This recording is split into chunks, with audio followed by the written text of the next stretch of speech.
Recently I reviewed the RUKO F11PRO 2. Great drone for the price, but now RUKO came out with the F11PRO 2 Plus.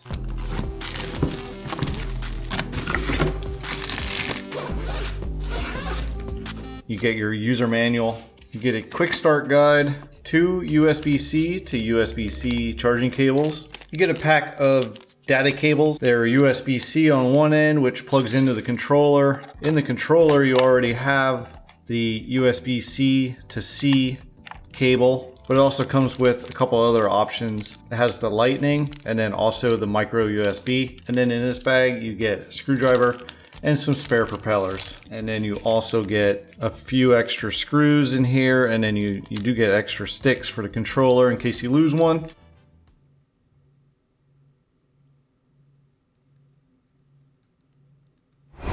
I've reviewed the F11PRO 2, but now this is the Plus. Has a few changes to it. Not so much for the controller. The controller is still exactly the same as the Pro, but let's get this set up. Put these sticks in. You'll find them in the bottom in a little stick compartment there. Charging port on the side.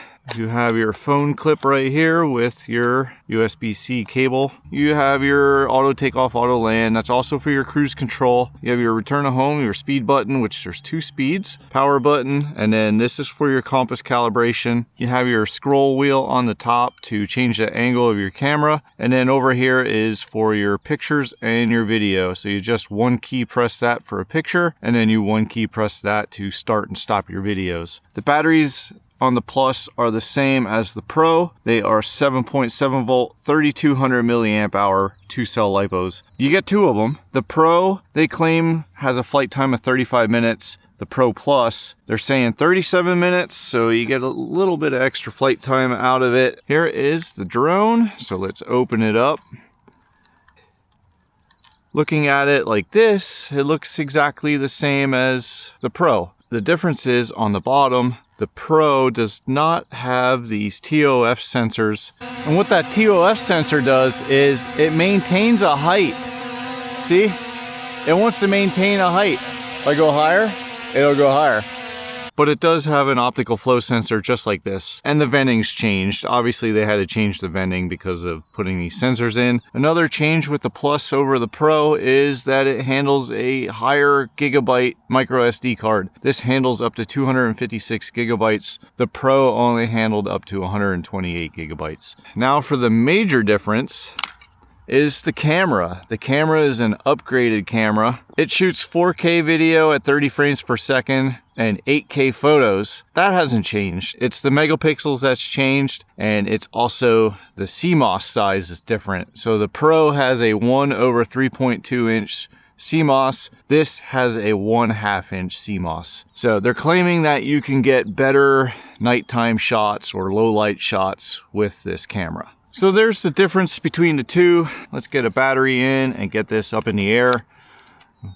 So let's get our phone hooked up.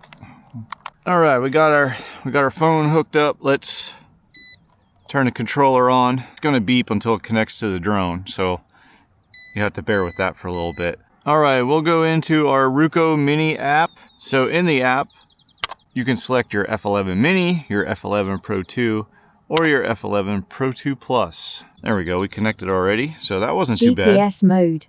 Okay, there we get an image coming across. So everything is on the screen that tells you everything you need to know for your telemetry. That little green star is for magnetic interference. It's in the single digits, and that's very low. So there's very little magnetic interference out here. But if you do have higher numbers, I think it said 150 or higher, you can calibrate it. So you hit the compass button on the controller, and then that's when you do your horizontal. There you heard it beep, and then you spin it in vertical. There we got our beep as well. At the very end it says calibration. It looks like it does a gyro calibration as well if you click that calibration button. But if you want to do a manual calibration, you just take your sticks down and to the right, and you see them flashing. Once they stop flashing, that means it's calibrated. Looking across the top, we have our satellite signal we have our drone battery life, 100%. Our controller battery, 96. Below that is our SD card. Then we have the camera options, so we can select that for pictures or hit that icon below, and that's for video. That's our record start and stop button, or to take a picture below that. We have our album, and then down below is for our camera settings. So we can do a little bit of adjustments with our cameras. So I'm just gonna stay in the default settings. If we go across the bottom, there is our distance, our height, our horizontal speed, and then our vertical speed. To the left, we have our auto takeoff. We have our return to home button, and then below that is our modes. There's only like 3 flying modes that's in this menu. We have GPS follow, and then you have fly around, which is like a point of interest, and then route planning is like waypoints. Next to that is our VR split screen, and that basically splits it if you have VR goggles. We have return update, and that's another mode that we can do. We can change the return to home point. We have lens angle. You can manually hit those arrows to adjust that. We have zoom. Zoom, you drag the slider up to 5 times zoom. It only does it on the phone and as you're flying, but it doesn't record zoom on the SD card. Then we also have filters. You can put all kinds of different filters on. So next to filter is vertical screen. If you hit that, nothing happens. Let's try it again. There we go. If you hit vertical screen, it just crops the sides out, so that way you can film in like a TikTok format. Lastly is recording. This is what it says. I never tried it. So recording is supposed to record like your ambient sound. Let's take the drone up. Let's try some of our flight modes here. So let's try GPS follow. Follow already. All right. It's gonna come along with me. Oh yeah, it's coming with me. Follow me around. Let's walk over here. It's a little slow. You can get ahead of it if you... There we go, GPS follow. Come on, let's go for a jog. Let's see how fast it can keep up.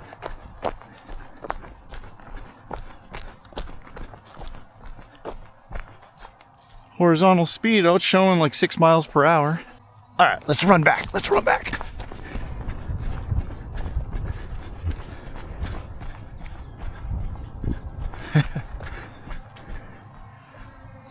There we go. Let's do fly around. I like to see how centered it can keep me. So I have the drone directly above me. If you go into fly around, okay, it's going up to, okay, so it goes to some kind of default height. And it backed up. And oh, there it goes. Let me angle the camera down so I can see how well it keeps me centered in the picture. Not bad. Yeah, it keeps me pretty well centered. Now you can change the circle size, so I can back up. Let's back up. And that's pretty big circle now. I gotta change the camera angle. There we go.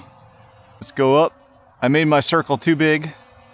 No, I think I actually would have cleared that tree. That brings up an interesting point. This drone does not have obstacle avoidance sensors or anything, so you do have to pay attention to where you're flying. We have route planning, which is kind of like waypoints. Let's zoom in. You can pick up to 10 different points. So there's 1, 2, 3, 4, 5, 6, 7, 8, 9, 10. Yep, it stops at 10. After you pick all your points, you hit this arrow up key that's right next to the trash can, to the right side of the trash can, and hit that. And there, it turned towards point 1. Uh-oh, I gotta go up. So you can change the height. I didn't realize point 1 was gonna be over top those trees. You can change the height mid-flight. So, yeah, there we go. It's going over to number 2 a while. Got to number 2. Looks like it's turning towards number 3. All right, let's trash that.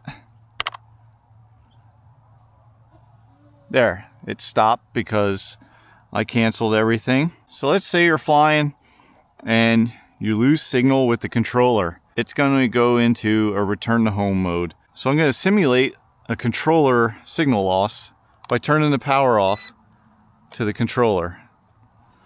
So we'll see what happens. I don't know if you can see the drones right over there.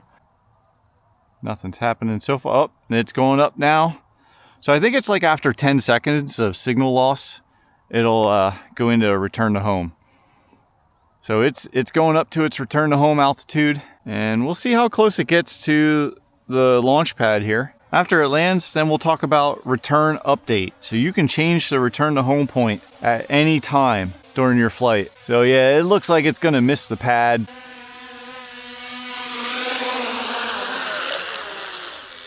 Earlier when I took off, I did the 2 sticks in, down and in, and it arms the motors, and then you just hit up on the left stick, and that'll take off.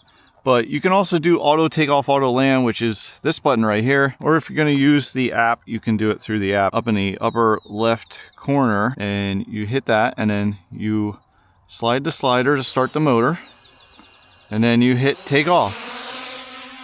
Let's check out the flight speeds. So this is your flight speed in what they call it stable. And there's only 2 speeds. So we are maxed out at, well, let's see, horizontal speed, about 10, 11, well, there we hit 13 miles an hour. The turning isn't very fast. It doesn't have a very fast yaw rate. Because there I am like full speed forward and then full yaw to the right. And that's as fast as it yaws.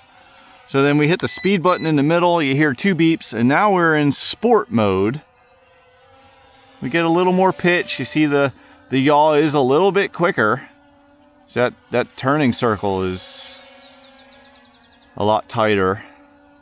I still wish it was a little faster. That's my only complaint with these RUKO drones. It doesn't matter which one. The U11 Mini 4K, the Pro, this Pro Plus. The yaw rate, I just feel needs to be faster. Look, this is sport, and that's the fastest it'll yaw. But this does have cruise control. So let's check out cruise control. And cruise control is where you hit the stick forward, and then you hit the auto takeoff, auto land button. Oh, it's telling me I have to fly at a height over 49 feet. That's good that they don't let you put it in cruise at like such a low level, because you could fly into people then. So let's try cruise again. Forward. Cruise control enable. Look, see, I'm not even controlling it, and it's just flying away. So let's see if we yaw it. Yeah, we can still yaw and turn. It'll still fly on its own. Let's take some pictures. But we do have a nice shot over this way of the sun coming through the clouds. So let's take a picture. And, well, it takes a while. And then let's take some video now. So let's fly around the field here, and we'll record. So, yep, I see the counter. You can see the counter started. And I'm in sport mode, but it probably won't be that shaky. Sport isn't all that fast. It's about 24 miles per hour as it's showing on the screen. It's a nice steady picture there.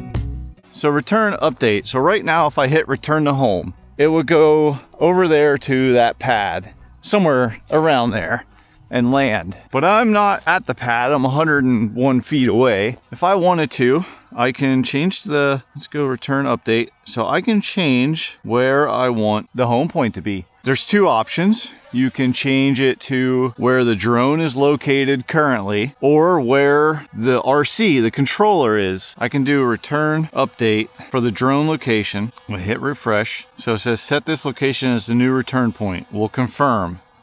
So now the return point has been updated. So let's fly over here and we'll go past that pad, the landing pad. All right, now let's hit return to home. You can do it two different ways. You can hit it here on the controller, or you can do it on the app. Let's just do it on the app. So the drone's going up. Now it's gonna return to home, and it should pass the pad because that's no longer the home point. It should land somewhere over in here. So it's going to its return to home altitude, and then you have this return to home beeping that you have to listen to. So it's turning, well, it's turning right towards me now. And it should fly right over top. Yep, there we go. And it's stopping at about the point where I refreshed where it should be. So we can cancel return to home by hitting where it says, it has the arrow pointing down. You can hit that and then you slide right.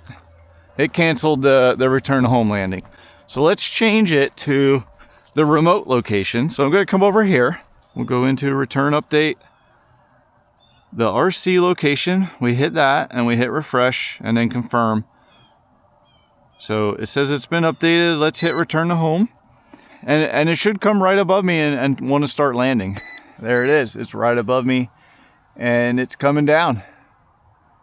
And we still have plenty of battery. I've been flying for a while and we're only at 39%. Let's cancel that return to home. You can cancel it also by hitting the return to home button on the controller. Just one press. I've been getting a decent flight time out of this, and we're down to 34%. I've had this thing in the air for a while. Let's run this battery down and see what happens. It should come back once we reach a certain level on the battery. And you know what? We can just do a slight little range test here while we're trying to kill this battery. Now, they claim that this can do 33,000 feet. I don't think you'd be able to get anywhere near that. We're at 2,100 feet, 22 now, and I have no signal issues or anything like that. You can see the controls are working just fine, and there we just crossed 3,000 feet right there. We're at 4,000 feet. This battery's at 28%. Low battery return. It's coming back. We got 4,800 feet before we ran out of battery. So now we are in what's called like a level 1 low voltage. So the drone will come back to the home point, but it will not land. It'll just hover at around 98 feet. Level 1 still gives you the ability to fly around. See, if I wanted to, I could fly around right there. See, it won't let me go any further. Puts like a geofence up. You can't go outside of it. So you can fly around it within this circle. Watch, I'll go over here. It'll stop me. I don't want it to land in this tall stuff, possibly damage the propellers. So that was the RUKO F11PRO 2 Plus, and it performs pretty much identical to the Pro. This is a nice cheap option if you're looking to get into a drone that takes nice video, nice pictures, but not looking to spend a whole lot of money. I'm gonna link this down in the description below. So if you're interested, you wanna check it out, you can go ahead, click the link. I'm gonna end the video here. Thanks for watching. Links will be down in the description. Click that like and that subscribe button. And I hope to catch you on the next video.